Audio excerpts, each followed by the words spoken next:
사무엘하 21장입니다. 1, 2절. 사무엘하 21장에서 24장 내용은 다윗이 통치하던 시기 사건들을 모아놓은 것으로 정확히 어떤 시기 사건인지는 알 수 없습니다.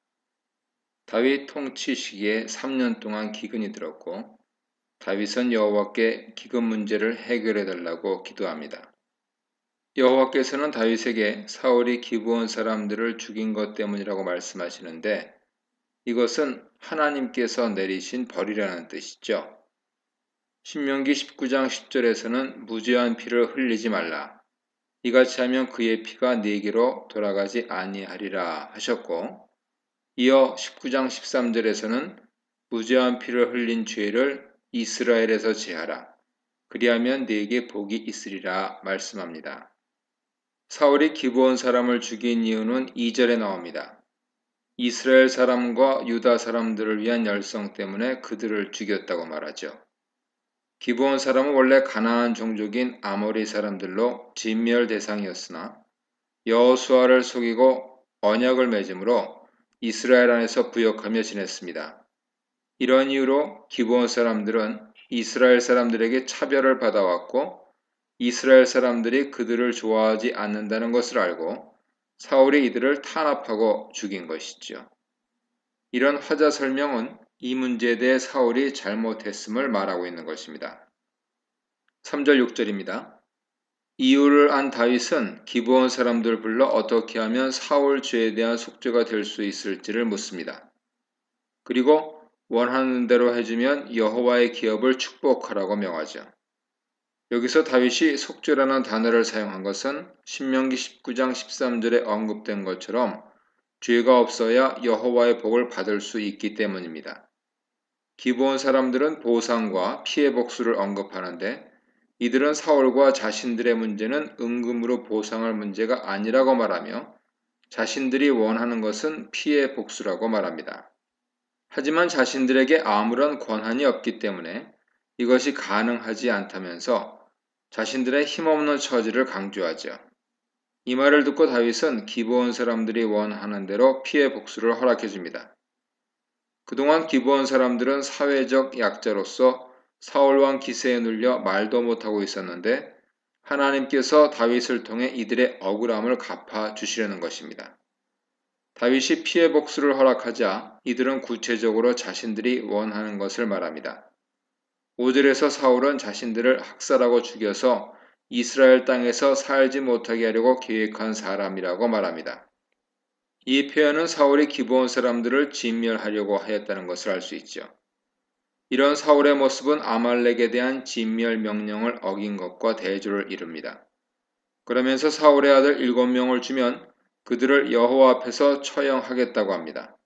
여기서 7이라는 숫자는 사울이 7명을 죽였다는 것이 아니라 살육당한 기브온 사람 전체를 가리키는 상징적인 수입니다. 사울의 고향인 기브아에서 여호와 앞에서 처형한다는 말은 이 처형이 개인적인 복수가 아니라 공적으로 사울과 사울 집에 대한 종교적이고 제의적인 정의를 실현하는 것이라는 의미입니다. 그리고 다윗은 이런 기브온 사람들의 요구를 들어줍니다. 7절 9절입니다. 다윗은 이들에게 내어줄 사울의 후손 7명을 선택해야 하는데 일단 무비보셋은 제외합니다. 화자는 다윗이 요나단과 여호와 앞에서 맺은 언약이 있기 때문에 사울의 손자이며 요나단의 아들인 무비보셋은 아꼈다고 설명하죠. 사실 사울죄를 감당하기에 가장 적합한 인물이 무비보셋이지만 다윗은 이번에도 요나단과의 약속을 지키기 위해 그를 살려준 것입니다. 대신에 아야의 딸 리스바가 낳은 아들 둘과 사울의 큰딸 메랍이 낳은 아들 5을 붙잡아 기브온 사람들에게 넘겨줍니다. 여기서 리스바는 사무엘하 3장 7절에서 사울 첩으로 소개된 사람입니다. 그는 아브넬과 통관하였고 그 일로 이스보셋과 아브넬 사이가 벌어지게 된 원인을 제공한 인물이죠. 메랍은 처음에 다윗과 결혼시키려고 했던 사울 큰딸로 첩의 아들들과 딸의 아들들까지 잡아들인 것은 사울 집 아들들이 다 죽었기 때문입니다. 사울의 아들은 역대상 8장 33절에 따르면 4명인데 이들 중 3명은 블레셋 전투에서 사울과 함께 죽었고 이스보셋은 다윗에게 반란을 일으켰다가 죽게 됩니다. 그리고 사울의 딸이며 다윗의 아내 미갈은 자식이 없었습니다.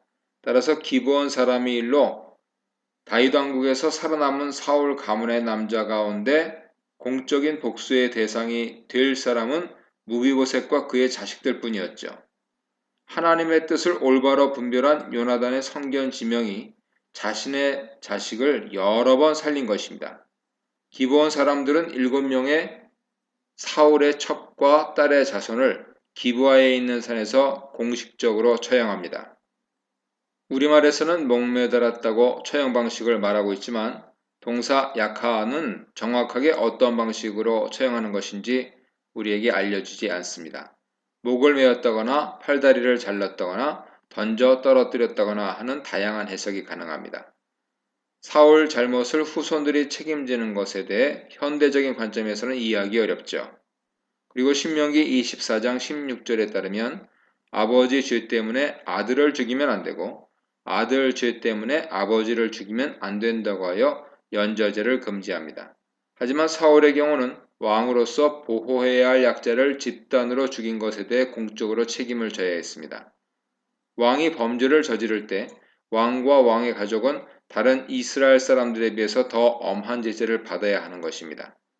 다윗의 경우도 하나님께서 다윗 범죄에 대해 너와 내 집에 재앙을 내릴 것이라고 선언하셨습니다. 화자는 사울의 후손들이 죽은 때가 추수의 시작, 즉 보리 추수를 시작하는 시기라는 사실을 알려줍니다. 10절 14절입니다. 아예의 딸 리스바는 굵은 배를 가져다 바위 위에 펴놓고 새나 짐승이 시체를 뜯어먹지 못하도록 밤낮으로 지켰습니다. 시체가 새와 짐승에게 방치되는 것은 커다란 수치이고 형벌인데 이들은 심판을 받은 것이기 때문에 장례를 치르지 못하고 처형 장소에 방치된 것으로 보입니다. 이것도 처벌의 연장이었습니다. 그렇기 때문에 리스바가 시체 위에 굵은 배로 만든 천을 덮어 새와 짐승의 눈에 보이지 않게 하고 그 곁을 지키며 짐승들의 접근을 막은 것이죠. 보리를 베기 시작한 4월부터 우기가 시작되는 겨울인 11월 정도까지 오랫동안 곁에서 시체들을 보호하였습니다. 이런 리스바의 정성스러운 행동이 다윗의 귀에 들어가게 되었고 다윗은 그녀 행동에 감동하여 사울 집안의 장례를 제대로 치러주기로 결정합니다. 다윗은 우선 길르앗 야베스에 묻혀있던 요나단과 사울의 뼈를 가지고 사울의 고향인 기브아로 옵니다. 요나단과 사울은 전쟁터에서 죽은 뒤에 블레셋 사람들이 그들의 시체를 벳산 성벽에 매달아 놓았었는데 길르앗 야베스 사람들이 몰래 사울과 요나단의 시체를 가져다 화장한 뒤에 길르앗 야베스에 묻어놓은 것이었죠. 그리고 다윗은 처형당한 7명의 시신도 모두 거두어 사울과 요나단의 뼈와 함께 가족묘인 베냐민 땅 셀라에 있는 기스의 묘에 안장합니다. 이렇게 사울 가문이 저지른 죄가 이스라엘 가운데 속죄가 되었고 그 후에야 하나님께서 땅을 위한 기도를 들어주셨습니다. 이것은 하나님께서 가나안 땅의 곡식들이 풍성하게 나도록 하셨다는 뜻이죠. 하나님께서는 하나님의 백성이 사는 땅에서 약자라고 함부로 살육하고 학대하는 것에 대해 죄를 물으시고 그들이 억울함을 부르짖을 때 들으시며 그 억울함을 해결하지 않는 공동체에게 책임을 물으시는 분입니다.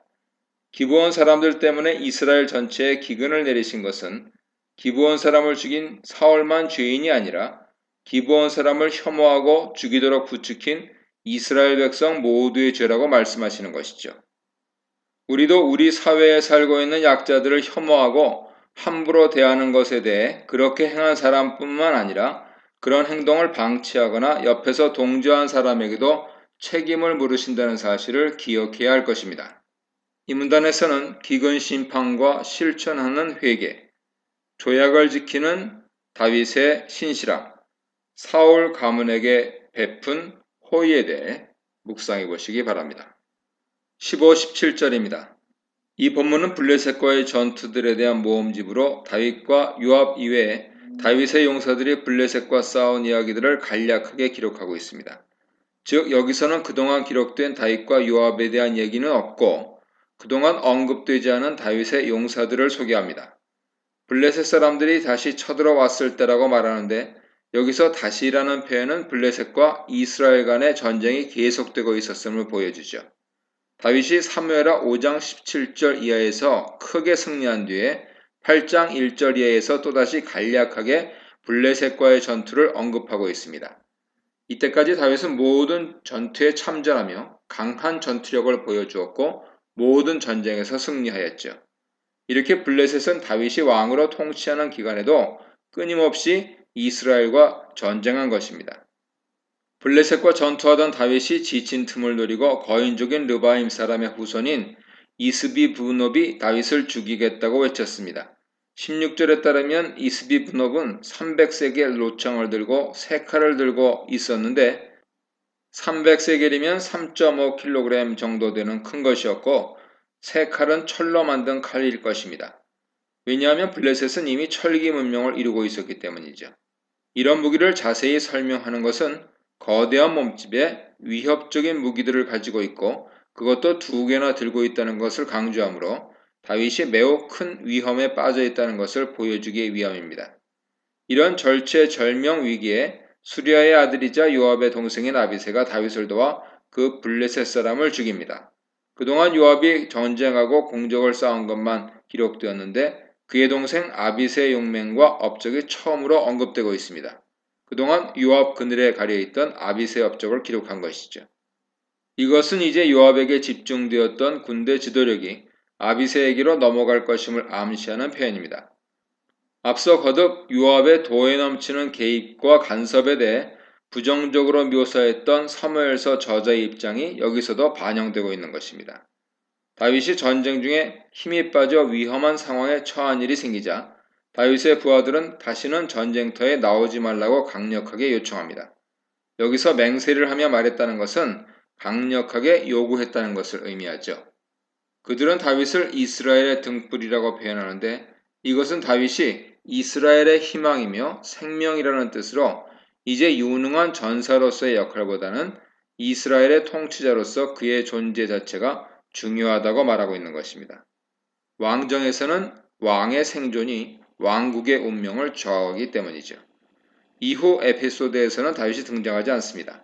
그리고 다윗이 전쟁에 참여하는 것을 만류하는 모습은 사무엘하 18장에서 압살롬을 치는 전투에 참여하지 말라고 만류한 모습과 유사하죠. 그러므로 이 사건은 압살롬 반란이 일어나기 전에 다윗이 나이 들었을 때 일어난 사건으로 추론해 볼 수 있습니다.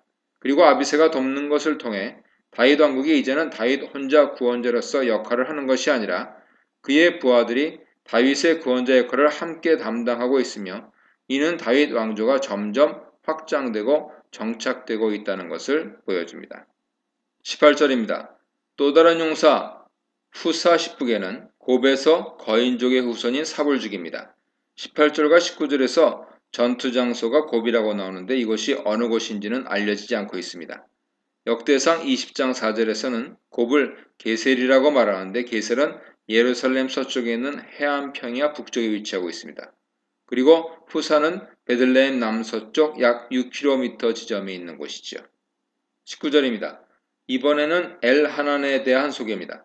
다시 블레셋과 곱에서 전투하게 되었고 이번에는 베들레헴 사람의 야레 오르김의 아들 엘하난이 가드 골리앗의 아후 라흐미를 죽였다고 보고합니다.